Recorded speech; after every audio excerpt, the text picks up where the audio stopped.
I call on my colleagues to insist on new elections and to decline regular interaction with the Georgian Dream dictatorship. ეს განცხადება კონგრესმენმა ჯო უილსონმა EUTHO-ს საპარლამენტო ასამბლეის უმაღლესი ტრიბუნიდან გააკეთა. 56 ქვეყნის 300-ზე მეტი დეპუტატის წინაშე რესპუბლიკური პარტიის წევრმა ივანიშვილის გუნდს არალეგიტიმური ძალა უწოდა და არჩევნების გაყალბებაში ამხილა. შეერთებული შტატების კონგრესის წევრმა საქართველოს არაღიარებულ მთავრობას ახალი არჩევნების ჩატარებისკენ მოუწოდა. EUTHO-ს კი უთხრა, რომ ქართულ ოცნებასთან რეგულარული ურთიერთობები გაწყვიტოს. The de facto Georgian Dream regime in Tbilisi stands in violation. საქართველოს de facto რეჟიმი თბილისში არღვევს EUTHO-ს ვალდებულებას ჩაატაროს თავისუფალი და სამართლიანი არჩევნები და დაიცვას თავისი მოქალაქეები. შედეგად მოუწოდებ ჩემს კოლეგებს დაჟინებით მოითხოვონ ახალი არჩევნები საქართველოში და უარი თქვენ რეგულარულ ურთიერთობაზე ქართული ოცნების დიქტატურასთან. ქართული ოცნების დღევანდელი დელეგაცია არალეგიტიმურია და არ არის არჩეული თავისუფალ და სამართლიან არჩევნებში, როგორც ეს დადგენილია დამკვირვებლების მიერ მთელ მსოფლიოში. And has not been elected in a fair and free election. ეს ყველაფერი ჯო უილსონმა ქართული ოცნების დელეგაციის წინაშე თქვა. რეჟიმის წარმომადგენელი ნიკა სამხარაძე დარბაზში უსმენდა, როგორ გამოაცხადა მისი პარტია ხმების ქურდად გავლენიანმა ამერიკელმა კონგრესმენმა. პოლიტიკოსთა გარკვეულმა ჯგუფმა, მათ შორის ბატონმა უილსონმა, არჩია არ ეღიარებინა შედეგები, დაჟინებით ავრცელებდა სრულიად გადაუმოწმებელ პრეტენზიებს და მათ შორის ამ ინფორმაციას. არ არსებობს არც ერთი სანდო საერთაშორისო ორგანიზაციის ცნობა, რომელიც ამბობდა, რომ საქართველოში არჩევნები გაყალბდა. EUTHO-ს საპარლამენტო ასამბლეის ამთრის სესია საქართველოზე უმწვავესი დებატებით გაიხსნა. გაყალბებული არჩევნები და პოლიტიკური რეპრესიები. აირაისმოდა EUTHO-ს საპარლამენტო ასამბლეის ტრიბუნიდან. ოლიგარქის რეჟიმი ოპონენტების წინააღმდეგ სასტიკ ანგარიშწორებაში ამხილეს და ითქვა, რომ EUTHO თვალს ვერ დახუჭავს ჟურნალისტების წინააღმდეგ განხორციელებულ ფიზიკურ თავდასხმებზე და სასიკვდილო ძალადობაზე. პოლიტიკური ოპოზიციის და სამოქალაქო საზოგადოების სხვადასხვა მეთოდებით განეიტრალების მცდელობაზე. Situation in the South Caucasus. საქართველოში ჩვენ ვნახეთ პოლიტიკური რეპრესიები, რომელიც სულ უფრო დრამატულად ღრმავდება. გასული წლის საპარლამენტო არჩევნებიდან მოყოლებული. EUTHO-ს ანგარიშმა ოქტომბრის არჩევნების შესახებ დაადგინა, რომ ამორჩეულთა დაშინების შემთხვევებმა, საარჩევნო კამპანიის დაფინანსების დისბალანსმა და პოლიტიზებულმა მედია პროპაგანდამ ყველაფერმა ერთად ხელი შეუწყო არჩევნების, რომელიც დემოკრატიულ პრინციპებს მოკლებული იყო.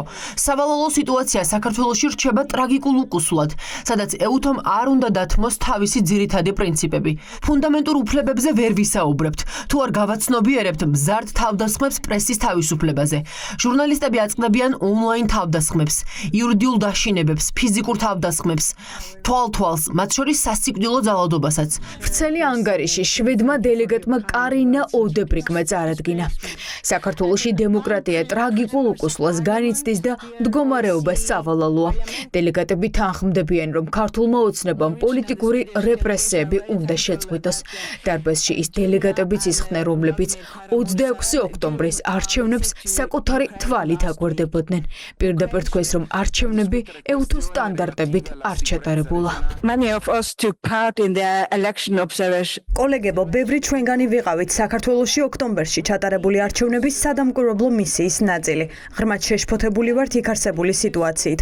ვგმობთ საქართველოში პოლიციისა და უსაფრთხოების ძალების სასტიკი ძალის გამოყენებას დემონსტრანტების, მედიის მუშაკების, სამოქალაქო საზოგადოების წარმომადგენლებისა და ოპოზიციის წინააღმდეგ.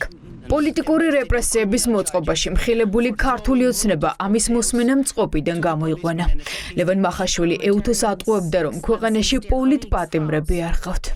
მინდა გამოვეხმაურო კომიტეტის ანგარიშის რაპორტიორს, ქალბატონ ოდებრინგს. სანამ სიტყვებს პოლიტიკური რეპრესიები გამოიყენებთ, გაითვალისწინეთ, რომ საუბარია 29 ადამიანზე, რომელთა მიმართაც არის სისხლის სამართლის დევნა დაწყებული, რადგან მოლოტოვის კოქტეილებს ესროდნენ პოლიციელებს და თავს ესხმოდნენ სახელმწიფო ინსტიტუტებს. არ გამოვრიცხავ არც იმას, რომ მომავალში ამ მოხსენების საფუძველზე უკვე აღარ მოხდეს საქართველოს დღევანდელი არალეგიტიმური ხელისუფლების წარმომადგენლების მიწვევა შესაბამის ფორმატებში.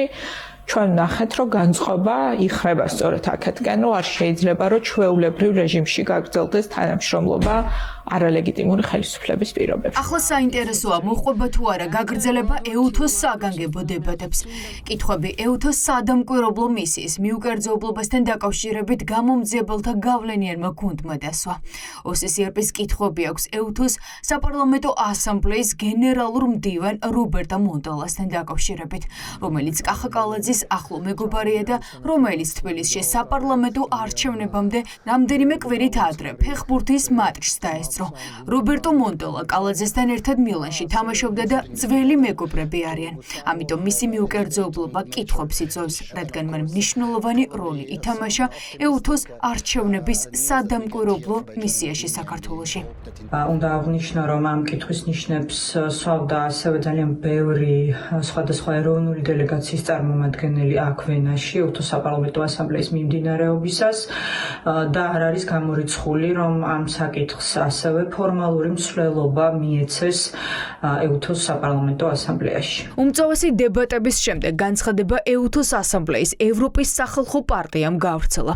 მოვუწოდებთ EUTHO-ს საპარლამენტო ასამბლეის მუდმივ კომიტეტს მონიტორინგის მიზნით მიმართოს EUTHO-ს საპარლამენტო ასამბლეის ბიუროს საქართველოში დემოკრატიული უკუსლისა და ადამიანის უფლებების მდგომარეობის გაუარესების შესახებ, რათა EUTHO-ს საპარლამენტო ასამბლეის ყოველწლიურ სესიაში ქართული ოცნების დელეგაციის მონაწილეობა ზემო აღნიშნული ეროვნული და საერთაშორისო მოთხოვნების შესრულებაზე იყოს დამოკიდებული, წერია განცხადებაში.